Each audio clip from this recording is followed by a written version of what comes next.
हर हर महादेव। नमस्कार आप सभी को। मैं हार्दिक आप सभी का स्वागत करता हूँ हमारे इस YouTube चैनल पर, जिसका नाम है धर्म रक्षणा। अनंत काल से सनातन धर्म अपने इतिहास और उसकी विशेषताओं के लिए जग प्रसिद्ध है। हम आपके लिए सनातन धर्म से जुड़े साहित्य, विज्ञान, देवी देवताओं के महात्म्य और अन्य शास्त्र जो हमारे ऋषि मुनि द्वारा रचित अथवा लिखित है, उनकी सारी जानकारी आपके लिए यहाँ प्रस्तुत करेंगे।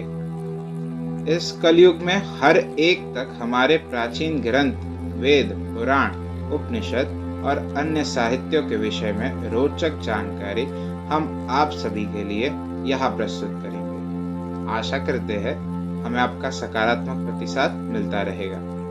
हर हर महादेव। श्री रुद्र संहिता तृतीय खंड छठा अध्याय। पार्वती जन्म।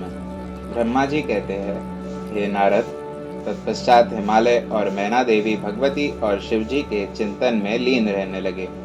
उसके बाद जगत की माता जगदम्बिका अपना कथन सत्य करने के लिए अपने पूर्ण अंशों द्वारा पर्वतराज हिमालय के हृदय में आकर विराजमान हुई। उस समय उनके शरीर में अद्भुत एवं सुंदर प्रभा उतर आई। वे तेज से प्रकाशित हो गए और आनंद मग्न हो देवी का ध्यान करने लगे। तब उत्तम समय में गिरिराज हिमालय ने अपनी प्रिया मैना के गर्भ में उस अंश को स्थापित कर दिया। मैना ने हिमालय के हृदय में विराजमान देवी के अंश से गर्भ धारण किया। देवी जगदम्बा के गर्भ में आने से मैना की शोभा व कांति निखर आई और वे तेज से संपन्न हो गई। तब उन्हें देखकर हिमालय बहुत प्रसन्न रहने लगे। तब देवता सहित श्रीहरि और मुझे इस बात का ज्ञान हुआ, तो हमने देवी जगदम्बिका की बहुत स्तुति की और सभी अपने अपने धाम को चले गए। धीरे धीरे समय बीतता गया। 10 माह पूरे हो जाने के पश्चात देवी शिवा ने मैना के गर्भ से जन्म ले लिया। जन्म लेने के पश्चात देवी शिवा ने मैना को अपने साक्षात रूप के दर्शन कराए।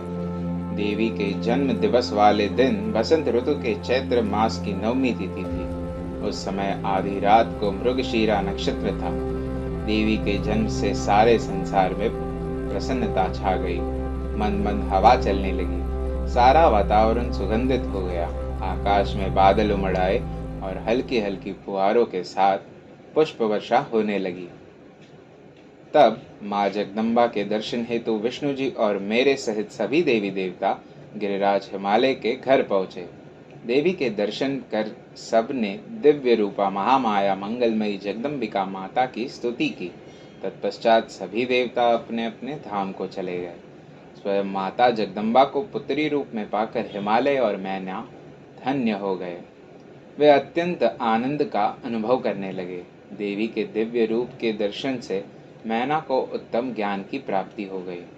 तब मैना देवी से बोली, हे जगदम्बा, हे शिवा, हे महेश्वरी, आपने मुझ पर बड़ी कृपा की जो अपने दिव्य स्वरूप के दर्शन मुझे दिए।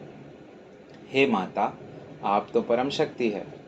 आप तीनों लोकों की जननी है और देवताओं द्वारा आराध्य है। हे देवी, आप मेरी पुत्री रूप में आकर शिशु रूप धारण कर लीजिए। मैना की बात सुनकर देवी मुस्कुराते हुए बोली, मैना, तुमने मेरी बड़ी सेवा की है। तुम्हारी भक्ति भावना से प्रसन्न होकर ही मैंने तुम्हें वर मांगने के लिए कहा था और तुमने मुझे अपनी पुत्री बनाने का वर मांग लिया था।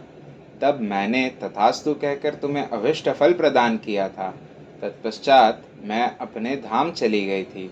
उस वरदान के अनुसार आज मैंने तुम्हारे गर्भ से जन्म ले लिया है। तुम्हारी इच्छा का सम्मान करते हुए मैंने तुम्हें अपने दिव्य रूप के दर्शन दिए। अब आप दोनों दंपत्ति मुझे अपनी पुत्री मानकर मेरा लालन पालन करो और मुझसे स्नेह रखो। मैं पृथ्वी पर अद्भुत लीलाएं करूंगी तथा देवताओं के कार्यों को पूरा करूंगी। बड़ी होकर मैं भगवान शिव को पति रूप में प्राप्त कर उनकी पत्नी बनकर इस जगत का उद्धार करूंगी। ऐसा कहकर जगत माता देवी जगदम्बा चुप हो गई। तब देखते ही देखते देवी भगवती नन्हे शिशु के रूप में परिवर्तित हो गई। अध्याय 6 समाप्त। हमारे कार्य की सराहना करते हुए इस YouTube चैनल को सब्सक्राइब करें, वीडियोस को शेयर करें और लाइक करें। हमारे कार्य मानव जाति के हित हेतु अधिकांश मानव जाति तक पहुंचाने में हमारी सहायता करें। भविष्य में हमारे सनातन धर्म के विषय में अधिक जानकारी प्राप्त करने हेतु हमारे साथ बने रहे इस YouTube चैनल पर, जिसका नाम है धर्मो रक्षणा। धर्मो रक्षति रक्षतः। हर हर महादेव।